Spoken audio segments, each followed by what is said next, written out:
Dan, when did you learn James was involved in the incident? Yeah, this is something that we've been dealing with for really day after. Day after the incident, we've been dealing with him on it, and I've been aware of it since.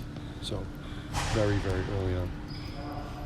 What type of punishments is he looking at? I mean, is it a specific number of games? You kind of plan that by year? And yeah, I think every player that you deal with, you handle it individually based on your level of trust in that individual, their track record, and their history. Obviously, there's been internal punishments or discipline that have been ongoing since we learned of it.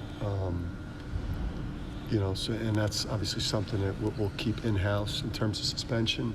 Got to kind of let this process play out, and then obviously you're also gauging James's response to the situation as well. But in the end, I think the biggest punishment or the kind of the biggest fallout from this thing is going to be the damage to his reputation. The shame, the embarrassment that he's caused himself, that he's caused his family, that he's caused the program, his teammates, university, all of us here. Just kind of the shame and embarrassment of this whole thing.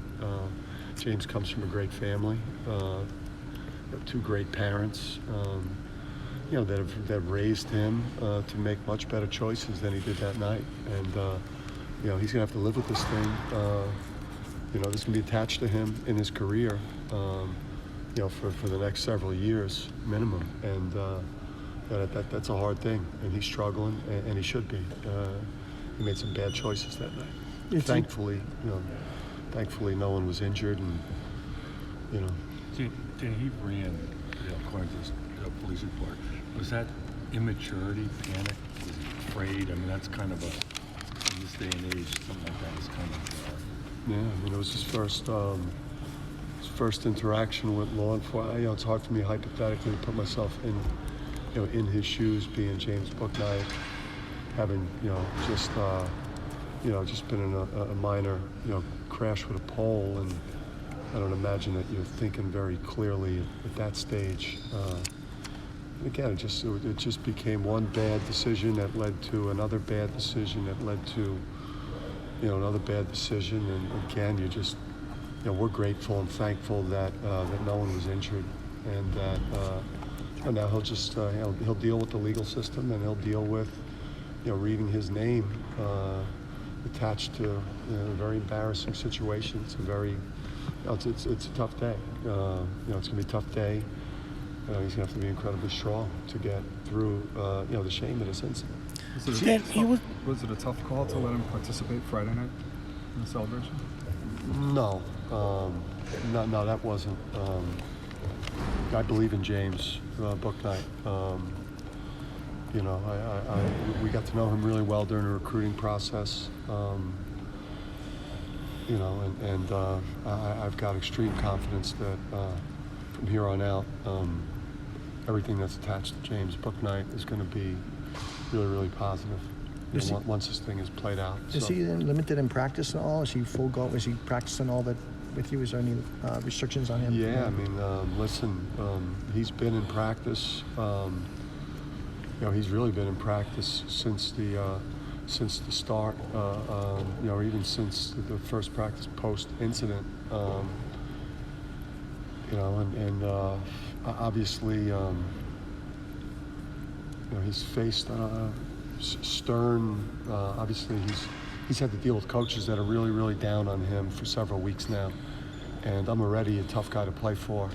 So compound that with the choices that he made that night, and it's been extremely uncomfortable for him to be in and around the program. But what I'm not a big proponent of is isolating him, based on this situation.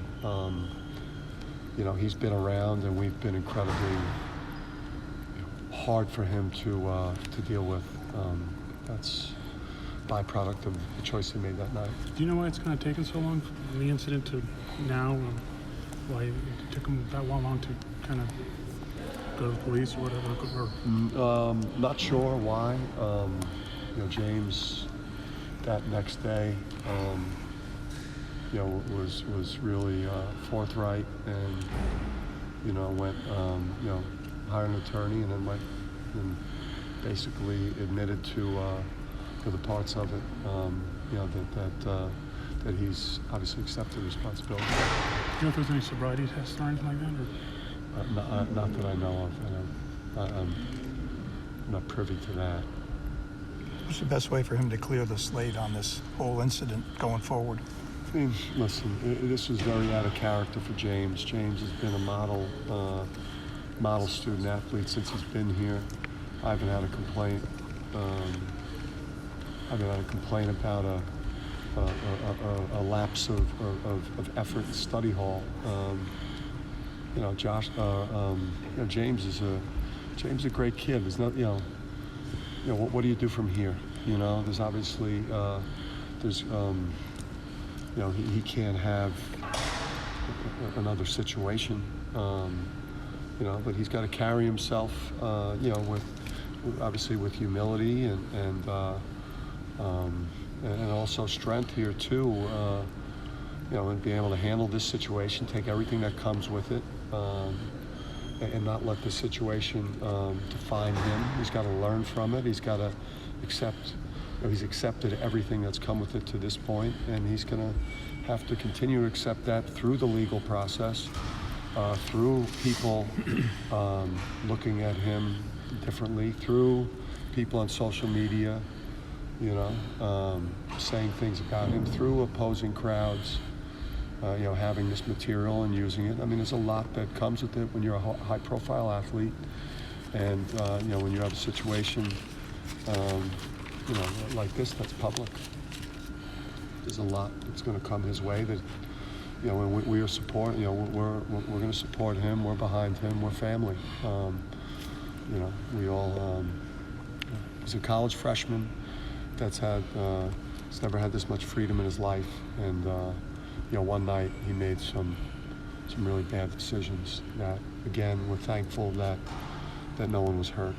You have an exhibition coming up. Is that to be determined whether he plays, or you expect him he's going to play? Or? Yeah, we got to let just kind of the legal thing play out, and just kind of see where it all goes over the course of however long this thing plays out. Dan, is this something that you use to stress to the other players, particularly the freshmen, that they're on this different level now, that the things that they do are going to be scrutinized, that something that may not get much attention somewhere else here becomes a big deal? Yeah, I mean, if you work in college long enough, on a college campus with things that go on a college campus, this will come up at some point during your time in your program. I run a very tight ship, and I take pride in our culture. Obviously, this isn't a good look. Rhode Island, we dealt with something, along these types of lines. No matter how strong your culture is, no matter how much you emphasize through things you do in a program, things are going to come up with players on a college campus. This is obviously a great opportunity for everyone in that locker room to have seen what James has gone through. To obviously, you walk in here today and you see the type of media attention and social media that this thing has gotten. It definitely will scare you straight, and if it doesn't, then you're an idiot. And James, you may have heard, but James has handled this well so far, you think, since that night? Or how do you think he's handled it? I mean, he's in a bad way. I mean, and he should be. It's affected. He's been waiting.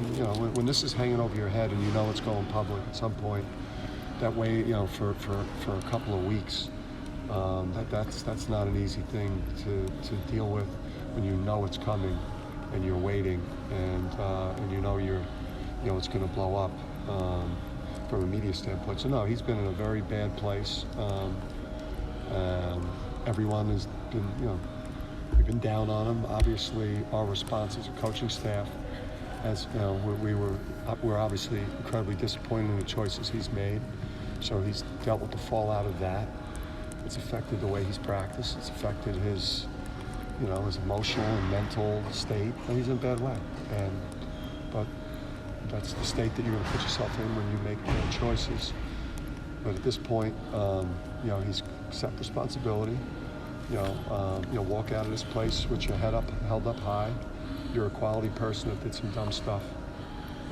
Handle the consequences of it, and show people who you are.